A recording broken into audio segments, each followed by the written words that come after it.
In this video, we will study about the secretomotor nerve supply of the submandibular and the sublingual gland. Both these salivary glands, they receive their secretomotor fibers through the facial nerve and from its superior salivatory nucleus. Some of the basic concepts of the secretomotor nerve supply we have studied in the video 1, where we have studied that the only parotid gland it receives its secretomotor fibers from the glossopharyngeal nerve.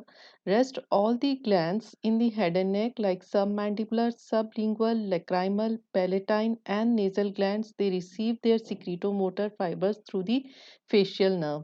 And we have also studied the concept of preganglionic fibers, ganglion and postganglionic fibers and how they travel along the various cranial nerves.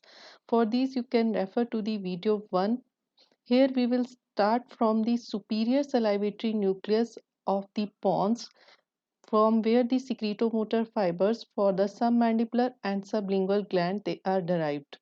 Here we can see a section of the pons, and in this section of pons, the yellow colored nucleus, this is the superior salivatory nucleus, the secretomotor nucleus for the submandibular and sublingual gland. Another secretomotor nucleus for the facial nerve in the pons, it is the lacrimatory nucleus shown by the green color here. Now, secretomotor fibers from both these nucleus, superior salivatory and lacrimatory nucleus, they run in the sensory root of the facial nerve. The motor fibers of the facial nerve for the muscles of the face and muscles of the neck and ear, they travel along the motor root of the facial nerve and they are derived from the motor nucleus. Now, at the level of the pons, both the sensory and the motor root, they are lying separately. And in the sensory root, in addition to these two secretomotor fibers, the taste fibers also travel, which we have not shown in this diagram for simplification of the diagram. So now these sensory and the motor root of the facial nerve, after leaving the pons separately, they enter into the internal acoustic meatus. And at the bottom of the internal acoustic meatus, the two roots of the facial nerve they join and they form a single trunk of the facial nerve.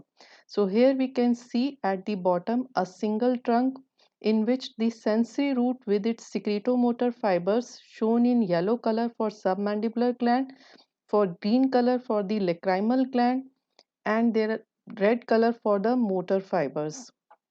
Now, after leaving the internal acoustic meatus, the facial nerve it lies above the vestibule of the internal ear, and running forward on the vestibule of the internal ear, the nerve comes in relation to the medial wall of the middle ear, and here it takes a sharp bend, and this bend is the genu of the facial nerve, and at the genu a ganglion is present, that is the geniculate ganglion.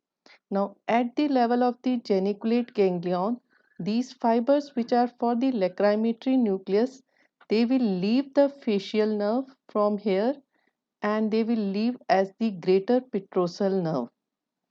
So, this is the greater petrosal nerve that will carry the secretomotor fibers from the lacrimatory nucleus up to the lacrimal gland. Now in the facial nerve only the two fibers they are now present. One are the secretomotor fibers for the submandibular and the sublingual gland, and another are the motor fibers. Now after this bend, the nerve it runs in the middle ear. It first lies above the promontory of the middle ear and then it lies behind the promontory of the middle ear. Now the nerve it takes a downward course, both the sensory and root and the motor root, but nerve will now leave the cranial cavity through the stylomastoid foramen. But at the stylomastoid foramen, we can see only these red fibers they are leaving. The secretomotor fibers, they will leave the nerve about 6 millimeter above the stylomastoid foramen as the chorda tympani nerve.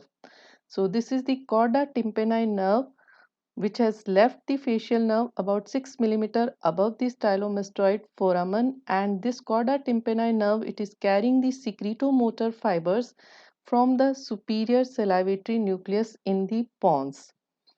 This chorda tympani nerve, it will run forward in relation to the tympanic membrane and the ear ossicles, and this chorda tympani, it will leave the cranial cavity through the fissure. This is the petrotympanic fissure, and this nerve will now join the lingual nerve at an acute angle.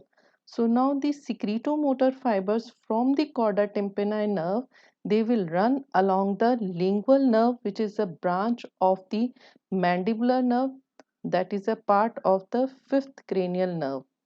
Up to this course of the secretomotor fibers, it is the preganglionic secretomotor fibers, and these preganglionic fibers, they are running first along the chorda tympani branch of the seventh nerve, but later on these fibers, they will run along the lingual branch of the mandibular nerve, that is the fifth cranial nerve.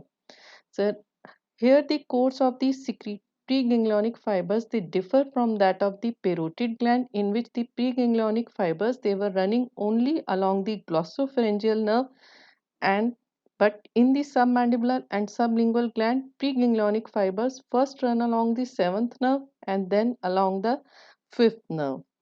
Now these preganglionic fibers, after running in the lingual nerve, they will now reach up to the submandibular ganglion, and where the preganglionic fibers, they will relay, and postganglionic fibers, they will start, which are shown by this blue color, and these postganglionic fibers, they will reach the submandibular gland.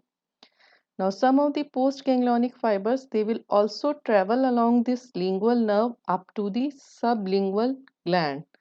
So this is the course of secretomotor fibers for these two glands from the superior salivatory nucleus in the pons. We are just tracing the secretomotor fibers once again, the in the red color from the superior salivatory nucleus. The fibers, they are traveling along the sensory root of the facial nerve, and then in the trunk of the facial nerve, internal ear, middle ear, and these fibers, they will leave the facial nerve as the chorda tympani branch, run in the tympanic membrane, leave through petrotympanic fissure, and they will join the lingual branch of the mandibular nerve, and preganglionic fibers, they will reach up to submandibular ganglion, and from here the postganglionic fibers, they will start and they will reach to the submandibular and the sublingual gland.